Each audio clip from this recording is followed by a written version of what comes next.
Bien, vamos a empezar el último vídeo de nomenclatura de compuestos inorgánicos. Advertir también que los vídeos anteriores, aunque se especifican que son para segundo de bachillerato, también son válidos para cursos inferiores, para cuarto y primero de bachillerato. Este último sí es verdad que tiene contenidos más propios de ese nivel de segundo de bachillerato. ¿Qué vamos a ver en este vídeo? Vamos a ver las ososales neutras, las sales ácidas de hidrácidos y con ello completamos los compuestos ternarios y vamos a ver algunos de los compuestos superiores. Las ososales neutras. ¿Qué se entiende por ososales neutras? Bueno, pues son derivadas, compuestos derivados de los ácidos ozoácidos, en el que hemos sustituido el o los hidrógenos, en función del número de hidrógenos que tenga el ácido, por un metal, ¿vale? Por un metal. Por tanto, esa estructura del ácido que era del tipo HA, XB o C, quitamos el hidrógeno y por tanto la estructura normal de una oxosal neutra va a ser un metal, un no metal, que si se lo simbolizamos con esa letra X, aunque normalmente era un no metal, también podría ser el caso de un elemento metálico, el átomo central del ácido, pero lo que sí nos queda claro es que aquí siempre va a venir un metal, metal, no metal y oxígeno. Y aquí vemos que bueno, hay diferentes subíndices. A, B y C eran los derivados del ácido de origen y N será el número de oxidación con el que actúa el metal. Recordemos que al fin y al cabo estamos actuando como hacíamos en los compuestos binarios, intercambiando esos números de oxidación entre los dos iones, el ion metálico y el ion no metálico compuesto por el no metal y el oxígeno. ¿Qué forma vamos a tener de nombrar las ososales neutras? Pues vamos a poder nombrar la nomenclatura tradicional, que aunque se recomienda ir dejando de usarla, pero sigue siendo la más habitual, y para ello, bueno, pues vamos a sustituir la terminación, el sufijo del ácido del que proviene, los sufijos eran los utilizados por oso e ico, y los vamos a sustituir por ito, oso por ito, ico por ato, respectivamente, indicando al final el número de oxidación del metal si es necesario, si el metal tiene más de un número de oxidación, como veremos en algún ejemplo a continuación.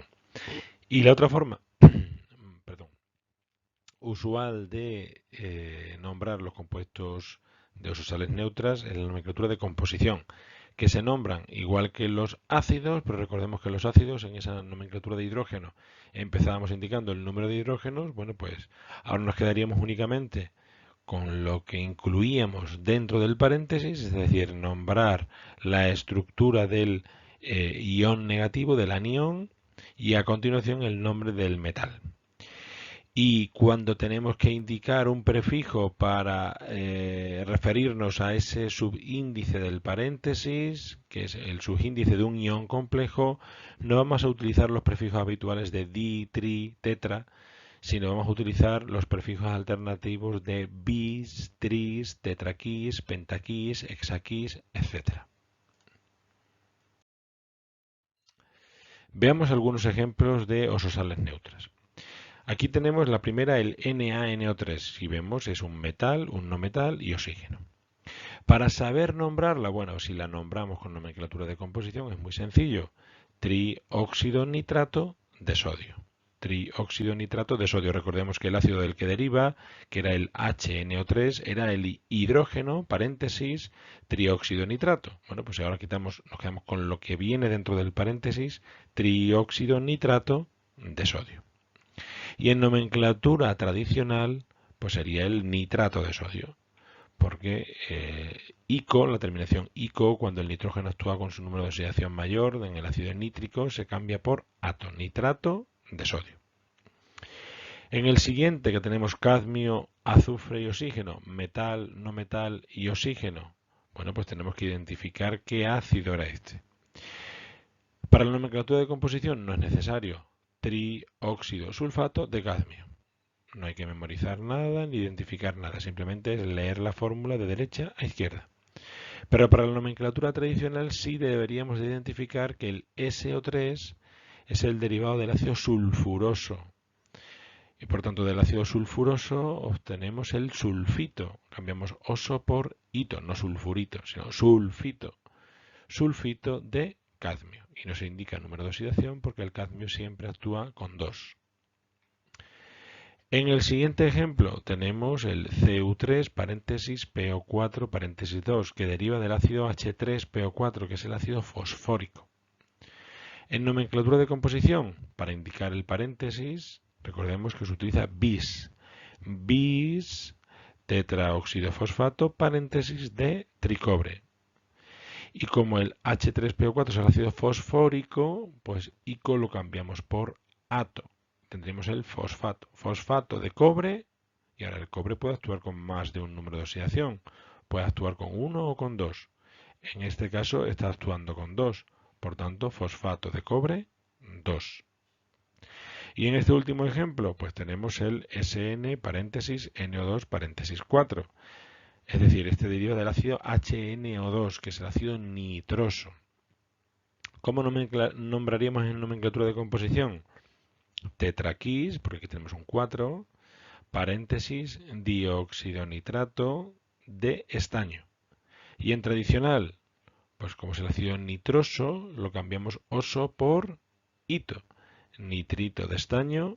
Y ahora bien, ¿el estaño puede tener más de un número de oxidación? Sí, puede actuar con 2 o con 4. En este caso está actuando con 4. Por tanto, nitrito de estaño 4. El siguiente grupo son las sales ácidas de hidrácidos. Recordemos que los ácidos hidrácidos eran aquellos hidruros de la combinación del hidrógeno con elementos del grupo 16 y 17.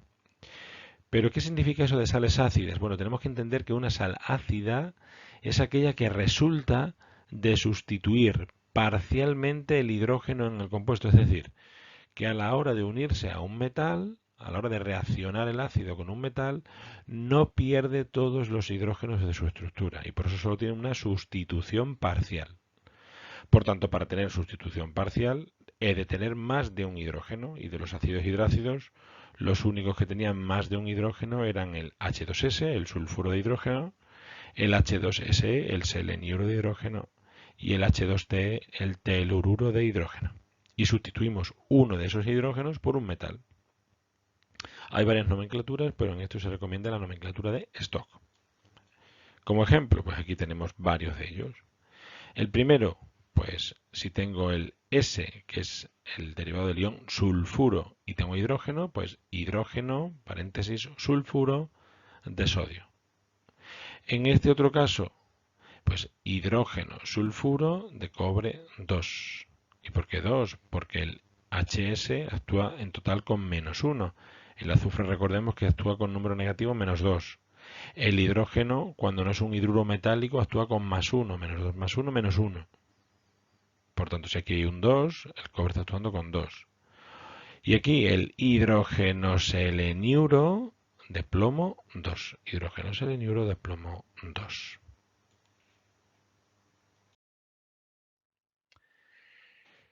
Y por último tenemos los denominados compuestos superiores, que están formados por más de 3 elementos distintos. ¿Qué tipos hay? Pues hay ososales ácidas, es decir, al igual que hemos visto las sales ácidas de hidrácidos, pues aquí también tendremos sales ácidas de ácidos osoácidos, en los que no se ha perdido todo el hidrógeno del compuesto. O bien ososales básicas, en la que en la estructura de las sales aparece algún grupo OH. O sales dobles o triples con varios cationes, es decir, con varios metales, iones positivos, o con varios aniones, con varios iones negativos. Para todas ellas, la IUPAC recomienda la nomenclatura de composición, aunque admite algunos nombres vulgares derivados de la nomenclatura tradicional. Veamos algunos ejemplos. Ososales ácidas son sales que aún contienen hidrógeno en su estructura. Por tanto, recordemos, podrán formar sales ácidas aquellos ácidos que tienen más de un hidrógeno. Que tengan 2, que tengan 3, que tengan 4. Pero no aquellos que tengan un único hidrógeno. Y derivan de la sustitución parcial de un ácido poliprótico por metales. Un ácido poliprótico es aquel que tiene muchos protones, muchos hidrógenos. Por ejemplo, si partimos de este ácido, el ácido fosfórico H3PO4, ¿qué opciones de pérdida de hidrógenos tiene este ácido? Pues puede perder un hidrógeno, puede perder 2 o puede perder los 3. Si pierde un hidrógeno, se transformará en este ion, el ion H2PO4, que se nombraría como dihidrógeno fosfato. Recordemos que este era fosfórico, ico por ato, dihidrógeno fosfato. Si pierde dos hidrógenos, aún le quedará uno y se nombrará como hidrógeno fosfato. Si pierde los tres hidrógenos, ya no queda hidrógeno, por tanto será simplemente el ion fosfato. Este ion formará sales neutras, pero esos dos de ahí arriba formarán sales ácidas. Por ejemplo, con el sodio, pues tendríamos el dihidrógeno fosfato de sodio. Aquí tendríamos el hidrógeno fosfato de sodio y aquí el fosfato de sodio. Estas dos son oxosales ácidas. Y tenemos varios ejemplos. Aparte de esos dos que hemos puesto, el hidrógeno fosfato de sodio y el dihidrógeno fosfato de sodio, también tenemos esta otra. El carbono. Recordemos que el carbono solo vamos a ver sus ácidos cuando actúa con su número de oxidación mayor, que es más 4. Por tanto, terminación ico, que cambia en las sales por ato. Por tanto, esto sería un carbonato, pero como tiene hidrógeno, será un hidrógeno carbonato de potasio. El azufre, ¿con cuánto está actuando aquí? Pues tendríamos que analizarlo si no sabemos la fórmula, y es fácil hacerlo, ¿vale? Teniendo en cuenta que el cromo está actuando con 3 y que el hidrógeno actúa con más 1 y que el oxígeno con menos 2. Si esto es 3, esto de aquí tiene que ser 1 en total. Si el hidrógeno actúa con 1 y el oxígeno actúa con 3 por menos 2, menos 6, menos 6 más 1 menos 5, para que me quede menos 1, ¿con cuánto tiene que estar actuando el azufre? Con 4. Por tanto, el azufre actúa con su segundo, su número intermedio, su número de oxidación intermedio, terminación oso, que cambiará en las sales por hito. Será el hidrógeno sulfito de cromo 3. En el caso de las ososales básicas, son sales que contienen OH en su estructura. Y aquí vemos diferentes ejemplos. En estos casos es como tener diferentes aniones dentro del compuesto. Es decir, no solo un ion negativo, sino varios. En esos casos se ordenarán en orden alfabético en fórmula y en nombre.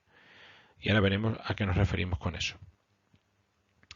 En fórmula, pues teniendo en cuenta que aquí tengo el ion nitrato empieza por N y el ion hidróxido empieza por O, la N va antes que la O, pues el ion nitrato se escribe antes que el ion OH. Pero en este otro caso, que la O va antes que la S, primero pondremos el OH y después pondremos el SO4.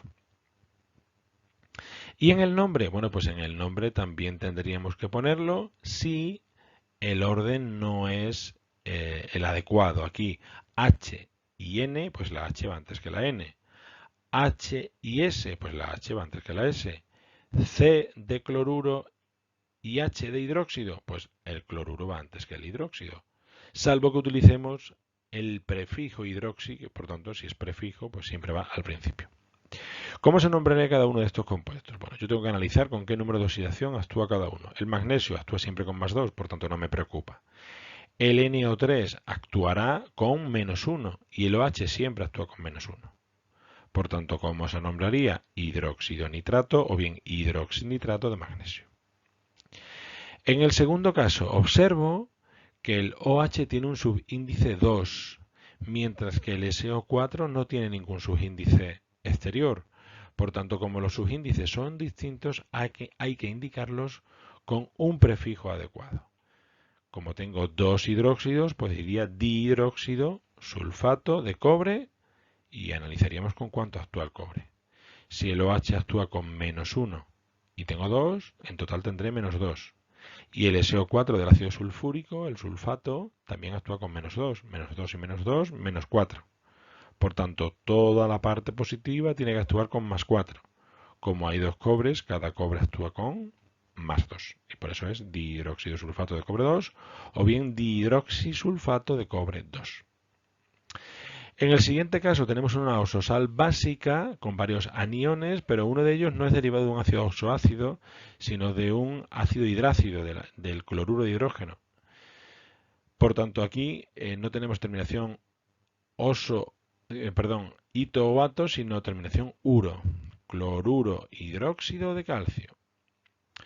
Y en este último caso, que tenemos el carbonato y el hidróxido, pues carbonato y hidróxido de hierro, y tendremos que analizar con cuánto actúa el hierro, sabiendo que el CO3 es 2 negativo y que el OH es 1 negativo, pues 2 y 1, 3, por eso carbonato y hidróxido de hierro 3. El siguiente grupo son las sales dobles o triples con varios cationes. Se originan al sustituir los hidrógenos de un ácido por más de un catión, es decir, por más de un metal o iones. ¿Y cómo se nombran? Pues se nombran ordenando esos iones positivos en orden alfabético, en fórmula y en nombre, aunque el orden no sea el mismo. Aquí tenemos el sulfato SO4 de potasio y sodio. Se ordena la K antes que la N y se ordena la P antes que la S. Aquí tenemos el sulfato de calcio y disodio, como en los dos iones positivos tienen diferente subíndice, hay que indicar ese diferente subíndice. Sulfato de calcio y disodio. Aquí, sulfato de, tenemos cromo y tenemos el amonio. El cromo empieza por C, el amonio empieza por N. En fórmula estaría bien ordenado así, pero en el nombre el orden es el contrario. Sulfato de amonio y cromo 3, porque primero va la A y después va la C. Y en el último caso, pues tenemos con varios, no solo dos, sino incluso hasta tres metales distintos. Y sería el fosfato de litio, potasio y sodio, si lo nombramos en el orden alfabético correspondiente. Y las últimas sales dobles son aquellas que tienen varios aniones, varios iones negativos. Y ninguno de ellos es el ion OH, porque si no sería una sal básica. ¿Cómo nombramos? Pues exactamente igual, identificando los aniones, los iones negativos, y nombrándolos por orden alfabético. Aquí tenemos el ion cloruro y el ion hipoclorito, pues cloruro, hipoclorito de calcio. Aquí tenemos el ion bromuro y el ion carbonato, pues bromuro, carbonato de aluminio. Aquí tenemos el cloruro, el fluoruro y el sulfato, pero además sabemos que tenemos diferentes subíndices. Pues cloruro, fluoruro, bisulfato de sodio, para indicar ese prefijo. Y aquí tenemos carbonato y sulfato, pues carbonato, sulfato de plomo 4.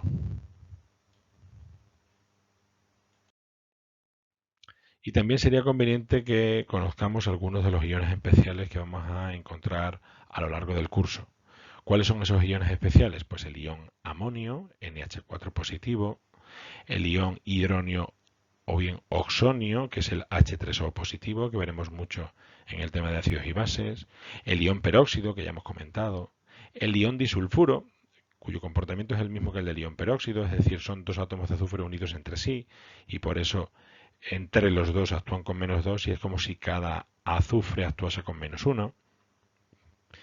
El ion polisulfuro, que se simboliza así como SX, en el que hay muchos átomos de azufre unidos entre sí y es independiente de las propiedades del compuesto del número de átomos de azufre y por eso se simboliza con una X, porque ese número no interesa, simplemente se sabe que es una cadena de átomos de azufre unidos entre sí y que se unen en sus extremos a otro elemento. Y por último el ion cianuro, derivado del ácido cianhídrico o del cianuro de hidrógeno, que es el Cn negativo, que también es importante saberlo. Y con esto hemos terminado toda la nomenclatura inorgánica de segundo de bachillerato.